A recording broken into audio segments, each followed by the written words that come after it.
So we're doing this in podcast format.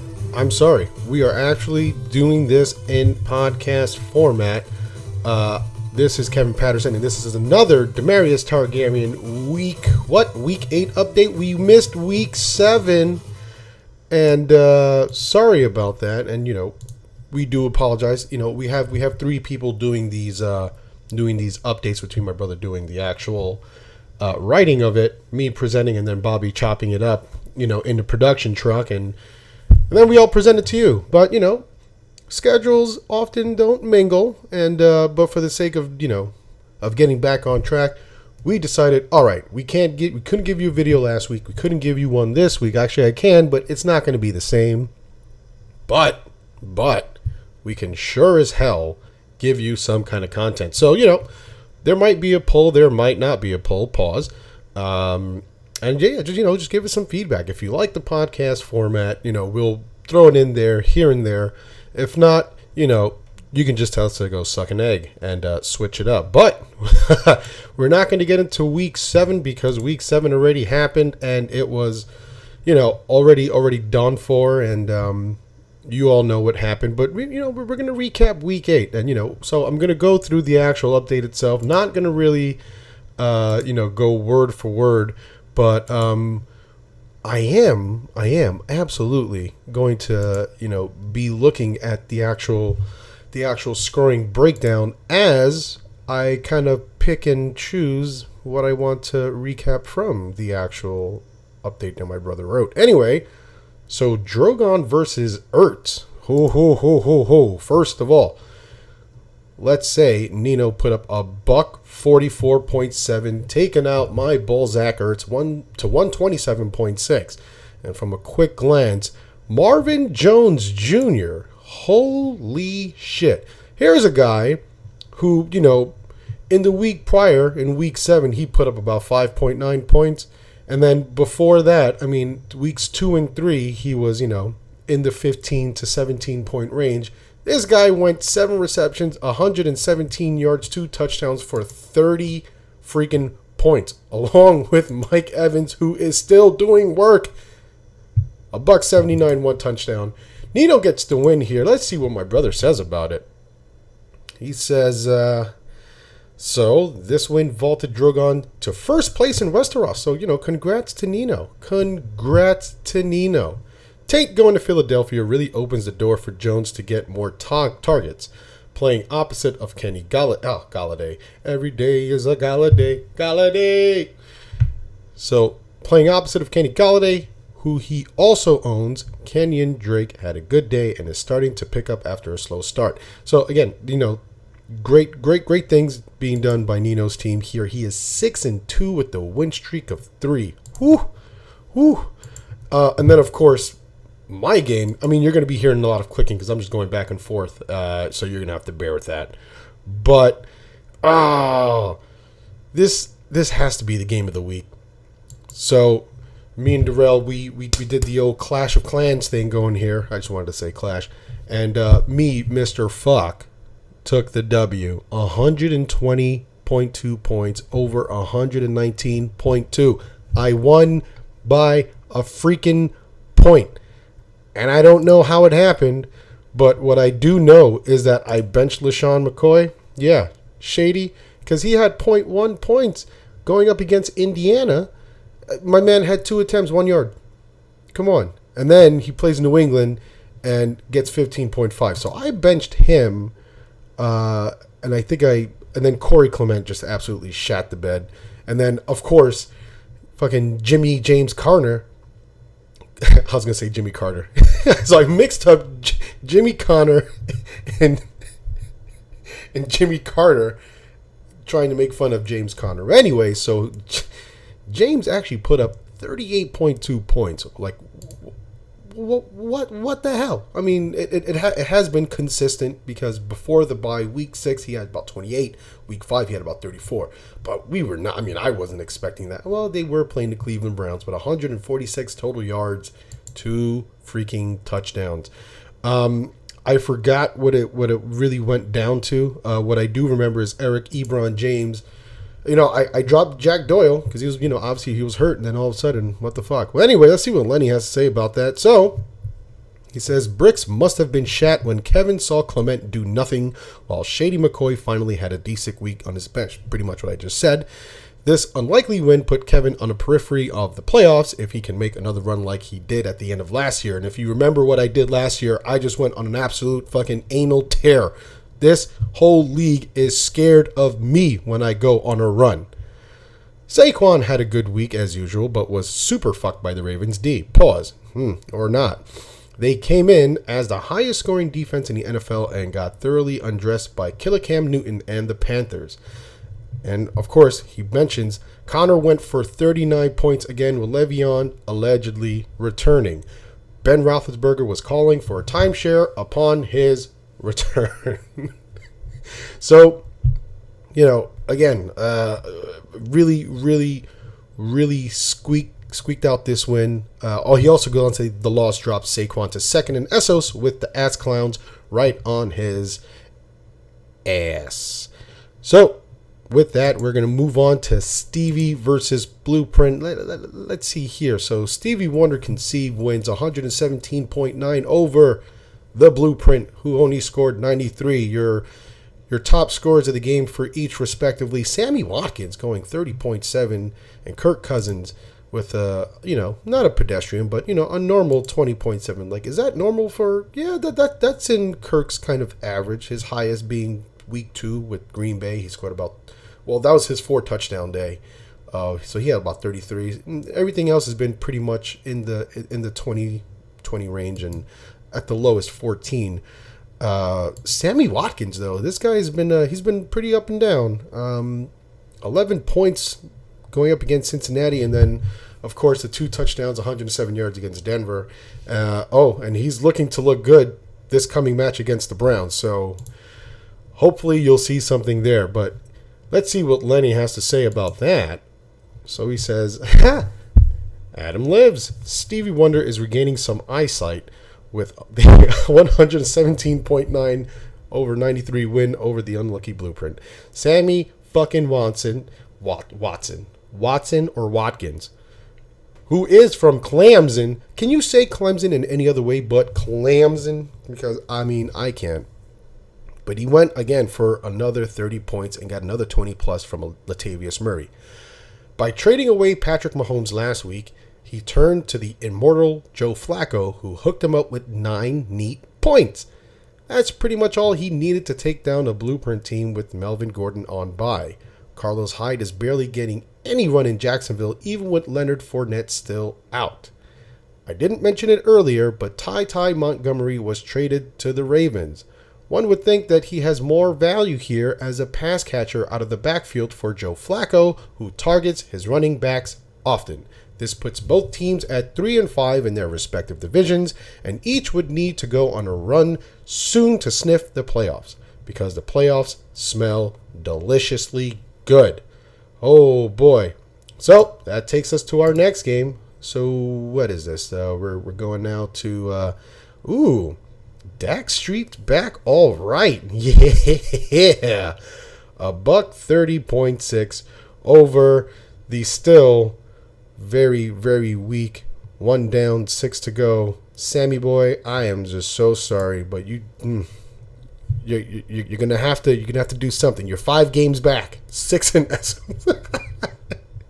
So the highlights here, holy mother of God, Tyler, Big Boyd. I like this. 138 yards, 1 touchdown, 9 receptions. I mean, you can't get any better than that. But also, you might want to switch out that Lions D, who gave you a -2.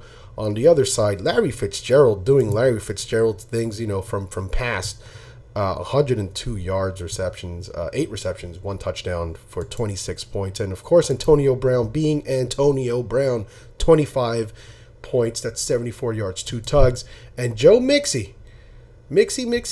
Joe Mixon had a freaking blow-up game. He's on bye this week for week 9, but against Tampa Bay, 21 attempts, 123 yards, 2 touchdowns for 28.8 points. Sam, I'm rooting for you, but I don't know, man. You may want to mail it in. So Dak got the number 2 against Sam. Got win number 2 against Sam to the tune of 130 to 121. Tyler Boyd has been unstoppable with another 28 plus points. Lamar Miller is gaining momentum after a slow start. Chris Carson looks like a man in a Seattle team that runs the ball the most. Odell keeps doing Odell things on a terrible Giants team. Oh my God, can we just let go of Eli Manning now and just like pick up Colin Kaepernick? I mean, I'd just love to see that. I mean, not to get into a tangent, but that just needs to happen. But we're going to go down here because, not much happened in this. This is two bottom teams in the league. That's just the truth. I'm not talking shit. But the win could have been had by starting Andrew Luck over Jameis benched Winston. Isn't that messed up how they just benched my man? How many picks did he throw? Let's see. Jameis Winston, 8.8 points. Did he I can't even get it out my mouth. Pause. But 4 interceptions. Yeah. And then Fitzmagic is back in there. So... yeah, let's see what happens. But yeah, I asked the same thing. How far has Winston fallen? I mean, he gets the starting job back and then loses it after throwing 4 picks. But yeah, he looked terrible out there, and it appears that he's out of a job for good this year, as it is Fitzmagic time once again in Tampa Bay. Both teams remain near the bottom of their standings, and I'm going to have to figure out a rule to prevent tanking. There's no tanking in this league. Oh yeah, is that because we're doing the whole reverse the reverse standing for who gets to draft first next year? If that's the case, you motherfuckers better not tank. Anyway, Chocolate Bandits versus Yo Soy Fiesta. I like saying your name, but your team is trash. So with that, oh man, Turl just put it on you. Another shellacking that. Poor Joe Soy Fiesta took 164 to 123.5. I mean, 123. That normally that'll put you in contention for winning a game. Just not the case. So let's see what Lenny has to say. I mean, there's not going to be much that I'm going to say about this game, but all we have to say is Adrian Peterson, Alvin Kamara, Julian Edelman, Patrick Mahomes. When you have that many people going for 20 plus points, and then Deshaun Jackson just, like, oh yeah, here's another 16 points for you. Why not? Because I'm Deshaun Jackson. I'm asking for trades. Fuck out of here. I mean, there's not much you can do about that. And then when your opposite team is starting Jordy Nelson, minus week 3 when he put up, 29 points. I mean, he hasn't done much of, 4 and 5, but then, between 6, the bye, and then the last 2 weeks, who knows? And he's going up against the Chargers. Every time I see LAC, I always think the Clippers. So, for future reference, hereinafter, the Los Angeles Chargers are now going to be called the Los Angeles Clippers. But yeah, not much to report on this. I'm actually going to skip it because, who cares? But yeah, at the very end of it, someone help our league champion. We're going to set up maybe a GoFundMe to, get your money back. Fuck out of here. Anyway, Skip versus Bravos.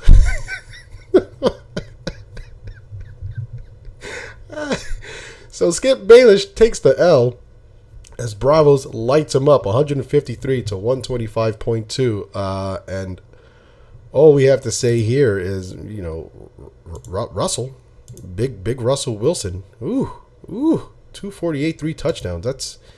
That's pretty.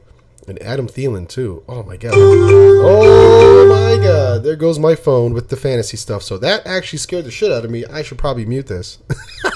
Ooh, we don't cut this shit out. But let's see what my brother has to say about his own game. Bravos continues his strong run as of late with the 153 to 125 win over Skip. He unsurprisingly received balanced scoring aside from the goose egg from Philip Dorsett. This team scored 153 without Cooper Kupp. Come on, Keith. Cooper Kupp and Sony Michel out. So, just something for you to think about. This win puts Bravos to first in Essos and first overall. As long as Thielen keeps doing Thielen things, I think a first-round playoff bye is in the picture here. Skip suffered his second loss in a row and got stung for the second time in 2 weeks by a defense that scored in the negatives. Ooh. So, with that, Skip drops to second place in Westeros and will be reaching out to our champ for a trade, smiley face. And that's about all you can do. And last but not least is Tyrion Lynch versus Simon's Ass Clowns. So let's see what we have here. Ladies and gentlemen, Simon's Ass Clowns wins 142.7 to 105.4. And this has Todd Gurley written all over it. Well, how much did he score? How much? 33.5 points. Jesus. 25 attempts, 114 yards. Does he have more stats than that? Yes, he received 6 receptions, 81 yards catching, and 1 touchdown. So, and then, yes, Stephon Diggs, oh my God, 27 points. Mitchell Trubisky puts up 21. Just, hey, look, Trubisky has been sneaky on, since that 6 touchdown week 4. He hasn't fallen off that much. I mean, he's put up 3 touchdowns against Miami, 2 against New England, another 2 against the Jets. He's coming up against Buffalo, which, I mean, he's projected to score about 18. I don't see this momentum really slowing down. So, from the outside looking in, without even looking at the recap, y'all got to watch out for ass clowns. Anyway, for poor Bobby here, Oni McCaffrey got over the 20 mark. And yeah, don't you wish you had a tight end now? Because your boy put up a freaking donut. Well, so it's the batter of the Roberts. The Ass Clowns are legitimate as they drop another 140-plus week to defeat Lynch in a matchup that was never really close. Ass got the typical Mitchell Trubisky production as well as, typical Mitchell Trubisky production. This guy is a rarity in that he is an Oakland quarterback in real life, but is fantasy gold as he does a lot of damage with his legs. Gurley adds another 30, and Aaron Jones, who will be really good with Ty Montgomery out in Green Bay, scored 17. Lynch suffered some bye-week blues with Julio Jones and Keenan Allen on bye, but what the hell happened with Dave? How do you say his name? I just want to call him David Goku because it looks like, is it Joku? Is it? The N is silent. It has to be. But 0 points. I actually saw someone drop him in another league, but I don't think it's that serious. Lynch is the only 4-4 team and is in a critical juncture in his season where he can make the playoffs or fall off a cliff. Like that cliff that Max Kellerman talks about that Tom Brady has supposedly supposed to be falling off but never did. Yeah. The choice is yours. Ass Clowns, however, is now a game out of first in Essos and can further his legitimacy with another win next week against Mr. Baelish. Draft thoughts next here. So this is going to be about where we're going to wrap it up. I actually have to get back to the laundromat and, do laundry things. But draft thoughts next year. So what Leonard has proposed, next year's draft will not be in the inverse order of standings, but I also don't want it to be randomly selected by ESPN either. I am entertaining the idea of using an NBA-style lottery to select the picks. We can also put it out as content to preview the coming year. If you have any suggestions on the fun draft lottery, let me know. And I think that is pretty good. I mean, we should probably do a live draft. Lottery style, we get ping pong balls and maybe just like how the NBA does it, we'll do it by, you get the most ping pong balls depending on how much, where you're at in the standings. So it'll be all like that kind of percentage based on how many balls you get, and how many you don't. But the best part about it is that everyone has an actual chance to, steal a high pick. So, you win the league, you might get 1 ping pong ball, but your chances are minimal, but you have a chance. It's not set in stone. That's what I think we should do. I'm all for it. You guys let us know, please. Just reach out. Let's create a poll. Let's start the discussion is what I'm trying to say. Definitely start the discussion. Also with that, let us know if you actually enjoy this actual podcast format.